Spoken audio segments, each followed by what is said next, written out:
for one, am grateful, Mrs. Bush, that they are finally bringing civilization to this savage land. I could not agree with you more, my dear. My daddy settled this land, and I know he'll be looking down on us, pleased at how we help the natives. Yes, they've lost their land, but they've gained access to heaven.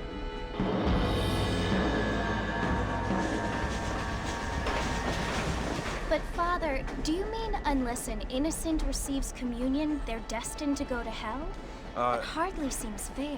What I mean to say, Jenny, is that there is a great deal of difference between an innocent and a savage. I never thought of it that way. Yes, they lived like animals, but they're happier now.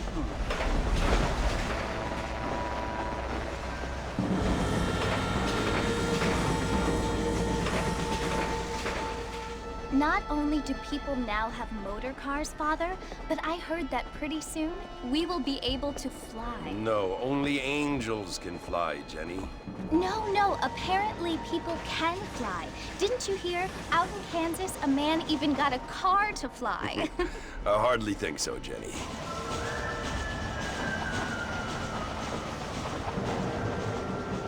Apparently, Mr. Johns wants to run for governor, which is why he's so concerned with cleaning up the state. Nate Johns. Yes. His family is nothing but hillbilly trash that came here after the war. I don't want to be judgmental, but this state should not be ruled by such a disgusting family. A family without class. Apparently. The Johns family have made a lot of money, and he has a lot of friends in politics. Mrs. Bush, money isn't everything. There are many things that money cannot buy. It seems that money can buy voters, though.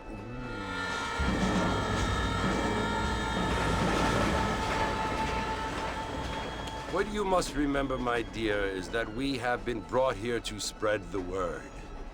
And the word and civilization, they are the same thing. They are the gifts. It is the opportunity we have, the chance to live among people who are decent and who do not kill each other, and who let you worship in peace. It's so confusing, Father. Sometimes I find it impossible to make the distinction between a loving act and a hateful one. I mean, they often seem to be the same thing. Yes, Jenny, it is confusing. But you only have to ask me if you need help. Indeed. Well, here we are, Mrs. Bush. Armadillo.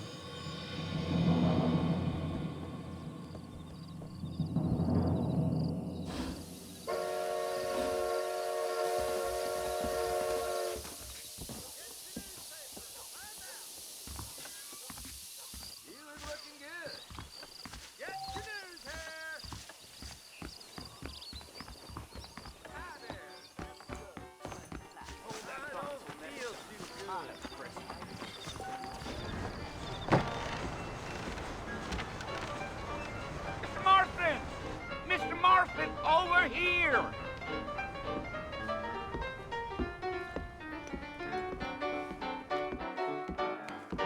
You must be John Marston.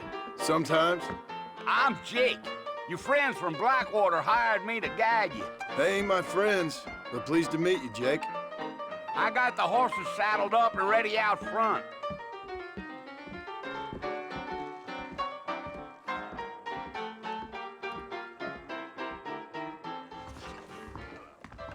How'd you like it? I wrote it was fun.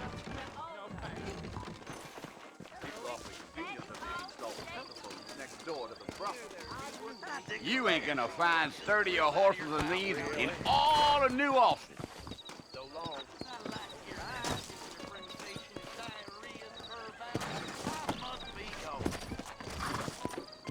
Take it slow on the way out of town. No need to kick up a lot of dust.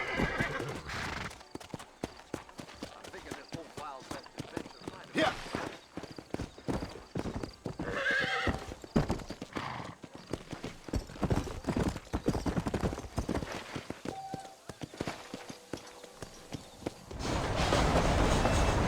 Let's go, Mr. Marston. No need to be making no trouble.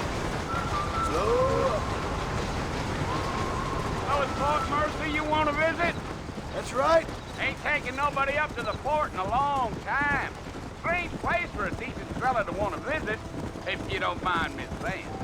Who said I was a decent fella? It's been abandoned for years now. Folks say it was built during the Mexican War. What kinds of soldiers around back then? Why'd they leave? Well, I ain't entirely sure. I heard they had to go up north to fight Indians, or maybe they got tired of being soldiers and went looking for gold. You know how things is. So what are you doing up at the fort? I'm looking for an old friend. Well, like I says, you ain't gonna find many folk around those parts these days. Those you do find are about as sociable as an ulcerated back tooth. I mean, I ain't one to judge a man by the company he keeps, but... Well, he ain't been friends for a long time.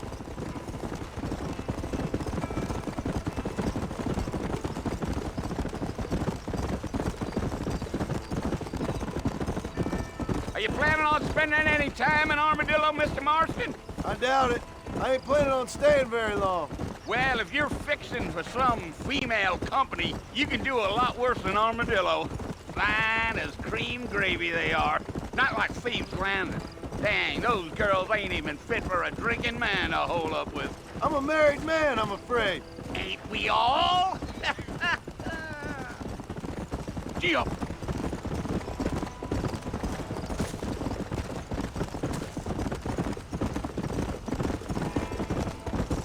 Yeah, so it was the marshal who hired me. Lee Johnson, do you know him? I think I heard his name. Says he got a telegram from some Blackwater big bugs asking for a guide. I guess it's none of my business. That's right.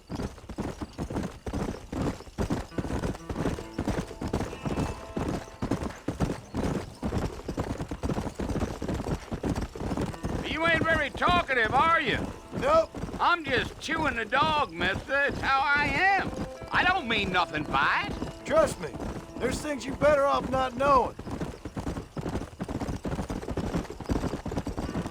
I'll tell you, Mr. Marston, those coyotes eat better than I do. Not far now, Mr. Marston. The fort's just over this hill.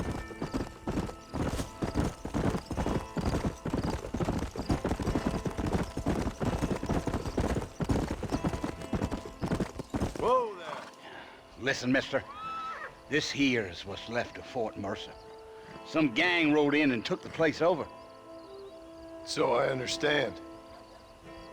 This is where we part ways, friend. You have yourself a good time.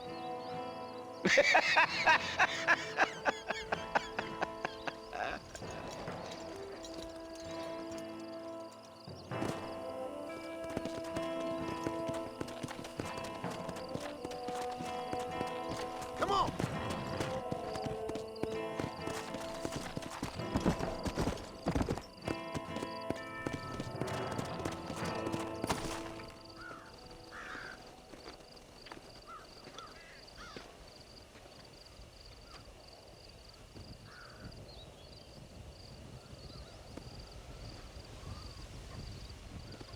Bill!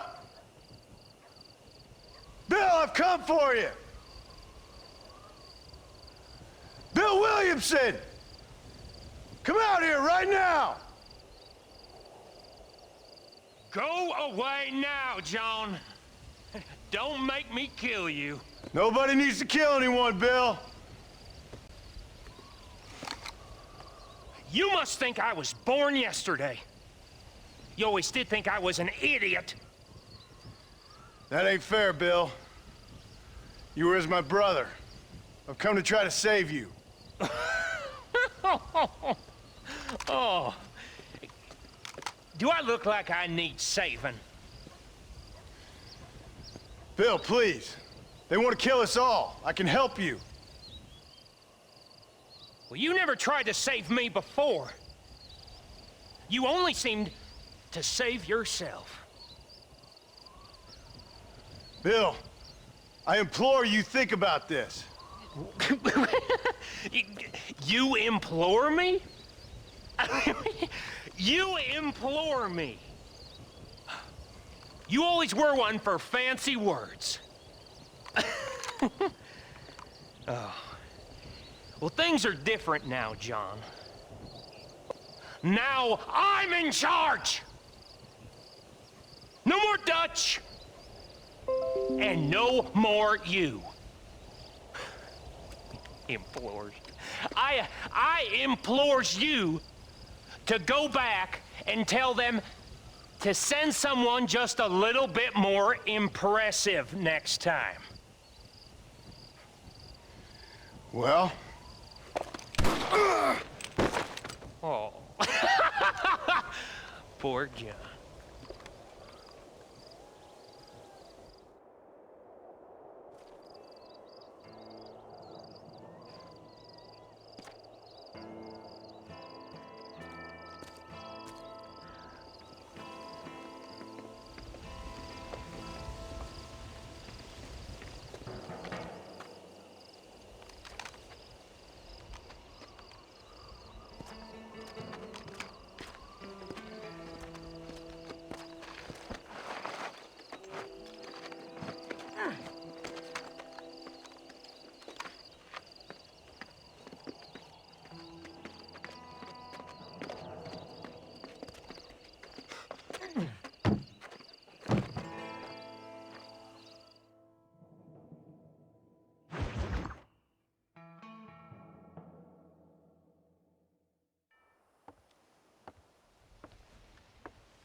Well, you're alive. So it would seem. So, how do you feel? I don't know the polite word for it. I do. Stupid is the word we use around here. What were you doing? I was doing something stupid. Well, you'll be okay. Once you didn't die, the doctor said you'd be fine. He got the bullets out a couple days ago. Good. It cost us $15. I'm sorry, madam. Should have left me there to die. Did you want to die? I mean, was that it? Was that why you went straight out to Fort Mercer and picked a fight with the worst bandit in the county? To die, Mr. Mr. Marston. John Marston. Bonnie McFarland. Miss Bonnie McFarland. Well, you may be right, Miss McFarland. I don't know. So what were you doing? Just trying to give Mr. Williamson a chance. For old time's sake. You know Bill Williamson? Knew him. Long time ago. Well, what was he like? Dumb. Just like you. Thank you, miss. See my hat? I have. And, what will you do now? Now I'm gonna take my time and go after him the less kind way. Well, that sounds very fun, Mr. Marston. Quite heroic, just like in those penny dreadfuls my brother used to read. Meanwhile, if you'll excuse me, I've got a ranch to run. Of course, if you're feeling better, why not take a ride with me later and help me patrol the perimeter? You can earn back some of that money we wasted on doctor's bills. Of course. And thank you for saving my life, I mean. Next time, Mr. Marston, I strongly recommend you don't try to lose it quite so earnestly. I'll bear that in mind.